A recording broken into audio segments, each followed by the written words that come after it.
কৃষ্ণ। আজকে বিষ্ণু পুরাণের তৃতীয় অধ্যায় শ্রীকৃষ্ণের জন্ম, বসুদেবের গোকুলে গমন ও কংসের প্রতি মহামায়া বাক্য, এই শ্লোক আমরা আজকে অধ্যয়ন করব। আপনারা অবশ্যই আমার পাশে থাকবেন। রাধে রাধে। মৈত্রেয়রে সম্বাসিয়া কহে পরাশর, শুনো শুনো তারপর ওহে বিজ্ঞবর।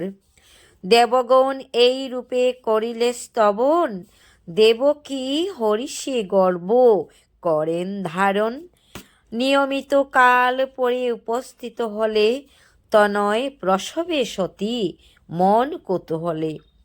যেই কালে ভগবান অবতীর্ণ হন, কণ্ড নির্মল হইল জানিবে তখন। জগৎ আনন্দময় সেই কালে হয়, আনন্দে হলেন মগ্ন মানব নিশ্চয়। মন্দ মন্দ প্রবাহিল কিবা সমীরণ, প্রসন্নতা নদীগণ করিল ধারণ। সঙ্গীতে প্রবৃত্ত হইল গন্ধর্বের পতি, নৃত্য আরম্ভিল সুখে অপ্সরা সংহতি। মনোহর বাদ্য কইল যত সিদ্ধগণ, দেবপুর পুষ্পরাশি করে বরিশন। প্রকাণ্ড আকার ধরে জ্বলন্ত অনল, মন্দ মন্দ গর্জিল জলদ পটল। বসুদেব সেই কালে আপন মন্দিরে, শ্রী বৎস লাঞ্ছন মূর্তি নিরীক্ষণ করে। কংস ভয়ে জিজ্ঞাসিয়া কহিল তখন, শুনো শুনো নিবেদন ওহে ভগবান। তুমি বিষ্ণু হও শঙ্খ চক্র গদপদ্মধারী, হৌ বনমালী তুমি দৈত্যাসুর অরি। অরি শব্দের অর্থ শত্রু। এখন প্রসন্ন হয়ে আমার উপর দিব্যরূপ সংবরণ করো দ্রুততর। অবতীর্ণ হলে তুমি আমার দেউলে, এই কথা দুষ্ট কংস শ্রবণ করিলে। আমারে যাতনা দিবে নাহিক সংশয়, অতএব কৃপা কর হরি দয়াময়। তখন দেবকী কহে ওহে ভগবান, অখিল ব্রহ্মাণ্ড রূপী তুমি সনাতন। অনন্ত সর্বাত্মা তুমি হও সর্বময়, তোমার গুণের কথা কবু কওয়া না হয়। গর্ভবাসকালে তুমি গর্ভস্থ জনেরে, নিরন্তর লক্ষ্য করো অতি যত্ন করে। মায়া বলে শিশুরূপ করেছ ধারণ, চতুর্ভুজ মূর্তি তোরা করো সংবরণ। দুরাচারে কংস নইলে জানিতে পারিবে, যাতনা কত যে দিবে প্রমাদ ঘটাবে। এত বলি ভগবান কহেন তখন, শুনগ জননী আমি করি নিবেদন। পুত্রার্থিনী হয়ে তুমি নিজ অন্তরেতে, স্তব করেছিলে মোরে বহুত পূর্বেতে। সেই পুণ্যে তবুদয়ে হইন সৃজন, এত বলি শিশুবাপ করেন ধারণ। তারপর বসুদেব সেই রাত্রিকালে, বাহিরিল গৃহ হতে লয়ে তারে কোলে। বাহিরিল গৃহ হতে লয়ে তারে কোলে। যুগনিদ্রা বসে যত দ্বারপালগণ, বিমোহিত হয়ে সবে রহিল তখন। অবিরল বাড়ি বর্ষে জলদের জাল, ঘন ঘন উল্কাপাত আকার বিশাল। অনন্ত আপন ফনা করি উত্তোলন, বসুদেবে আচ্ছা দিয়া করিল গমন। এখানে অনন্ত বলতে অনন্ত নাগের কথা বলা হয়েছে। বসুদেব কুমারেরে করি নিজ কুলে, যমুনা হলেন পার অতি অবহেলে। বিষ্ণুর প্রভাবে তাহা কি করি বর্ণন, জানু মাত্র জলে তার হইল নিমগন। উপনীত হয়ে তিনি যমুনার পারে, নন্দাদি গোপের গৃহ নয়নে নেহারে। সেই কালে যুগনিদ্রা যশোদা গর্ভেতে, জনম গ্রহণ কইল কৃষ্ণের ইচ্ছাতে।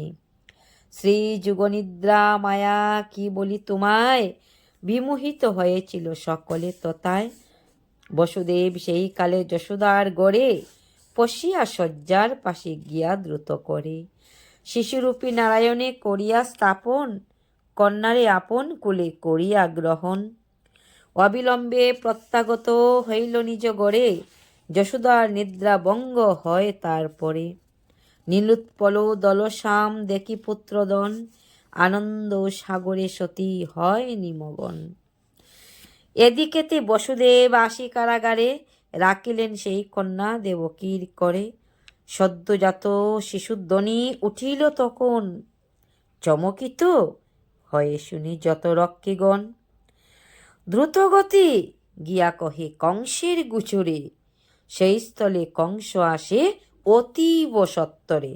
সবেগে আসিয়া কন্যা করিল গ্রহণ, বসুদেব দেবকী কইল নিবারণ। তাহে কর্ণপাত নাহি করি দুরাচার, শিলার নিকটে ক্রমে হয় আগুসার। যেমন শিলাতে কন্যা করিল ক্ষেপণ, অমনি শূন্যেতে কন্যা উঠিল তখন। দিব্যরূপ ধরি কহে উচ্চ হাস্য করি, শুনি রে দুরাত্মন অমরের অরি। আমারে শিলাতে ফেলি কি ফল হইবে, আছেন সে জন তুরে যে জন মারিবে।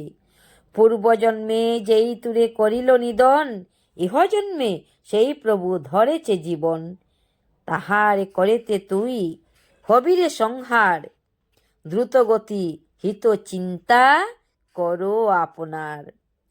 এখন সেই মায়া শক্তি অর্থাৎ দিব্য মায়ারূপিণী যে কন্যা জন্ম গ্রহণ করেছিলেন, সেই কন্যা বসুদেব নিয়ে আসলেন কারাগারে, আর ভগবান শ্রীকৃষ্ণকে রেখে আসলেন গোকুলে।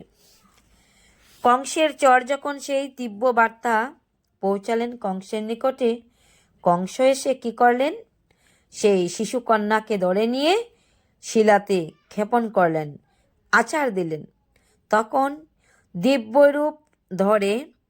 দিব্যরূপ ধরে উচ্চ হাসি দিয়ে বললেন, শুনরে দুরাত্মন, অমরের অরি অর্থাৎ যারা অমরবাসী দেবগণ তাদের শত্রু তুই। আমারে শিলাতে ফেলে কি ফল হইবে, আমাকে শিলাতে ফেলে দিয়েছিস, তাতে তোর কি হবে? যে তোকে বধ করবে সে পূর্বজন্মকে তোকে নিধন করেছিল, আর ইহজন্মেও তিনি এই জগতে এসেছেন। তাহার করেতে তুই হবিরে সংহার, দ্রুতগতি হিত চিন্তা করো আপনার। হিত শব্দের অর্থ উপকার।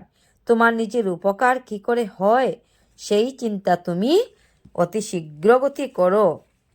এত বলি অন্তর্হিতা হলেন সুন্দরী, বিচিত্র হরির লীলা যাই বলি হারি হরি বল। রাধে রাধে। বিচিত্র হরির লীলা কে বুঝিতে পারে? রাধে রাধে। বুঝার মতো কারো কোনো ক্ষমতাই নেই। হরি বল। এখানে ভগবান শ্রীকৃষ্ণের যত লীলা, সেই লীলা দিব্য লীলা।